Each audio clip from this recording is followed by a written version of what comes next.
After establishing the diagnosis, the most important step is really risk stratification for patients. The risk stratification helps for two goals, basically. One is to provide prognosis for the patient and their families. And the second is really basically to tailor the therapy based on the risk of the disease. And most of the time, we are thinking of allogeneic stem cell transplant, especially in younger patients, because it's the only curative option. However, the procedure itself is risky, associated with mortality and morbidity. So one weighs the benefit and the risk of the procedure. So the disease risk has to be high enough to justify a risky procedure. So there are several systems or scoring systems used for myelofibrosis that had evolved over time. The original IPSS, International Prognostic Scoring System, weighs mostly on clinical variables such as age of the patient, presence of constitutional symptoms, leukocytosis, anemia, and presence of circulating blasts. And the patients are staged into 4 groups from low to high risk, and survival could vary from more than 10 years average survival to less than 2 years. This had evolved further. There is a model called dynamic IPSS, where we weigh a little bit more on the importance of the anemia, because anemia is one of the most important clinical prognostic factors in myelofibrosis.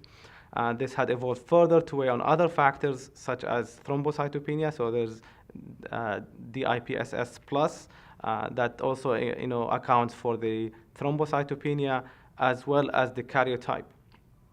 More recently, we started incorporating molecular data as we learned about somatic mutations acquisition in myeloproliferative diseases. So we look at the presence of the JAK2, calreticulin, MPL mutations. The absence of those mutations, which we call a triple negative disease, actually carries a worse outcome. So there are new models that are based on the molecular data. There is the GIPS, the genetically inspired prognostic scoring system, that's mainly based on molecular data. And there is the MIPS, MIPSS 70 or MIPS 70 plus, a newer version of it.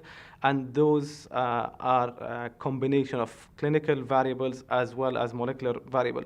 The MIPS 70 particularly was developed to really assess the patients that are going to go to transplant. So it's, the purpose of it to risk stratify patients below age of 70. It takes out the age component, so the decision to proceed to transplant is based on the disease risk itself. So we still weigh on the clinical variables such as, anemia, thrombocytopenia, presence of circulating blasts, constitutional symptoms. We account for the fibrosis in the bone marrow, but then we incorporate the molecular data. So there are like certain mutations we identify as high-risk mutations, such as presence of ASXL1 mutation, SRSF2 mutation, EZH2, IDH mutations, and more recently added to that the UTAF Q157 mutation. And then also the cytogenetics are refined. They are a little bit different from the original DIPS Plus, where we put patients into a very high-risk cytogenetic group or unfavorable risk group. And based on the scoring, basically, it's a sum score of those variables where we assign the patient into a group, typically 1 out of 4 groups. Again, patients with a low-risk disease have a median survival typically more than 10 years. Patients with high-risk disease, the median survival is 1 to 2 years. So really, there are several systems. I think one should get familiar with 1 or 2 and use those. But the idea is really looking at clinical variables, molecular data, cytogenetics, and try to estimate the risk of the disease. There are cases where there is some discrepancy between those models, and it seems that the genetically inspired models or the MIPS 70 does better prediction for the outcome of patients.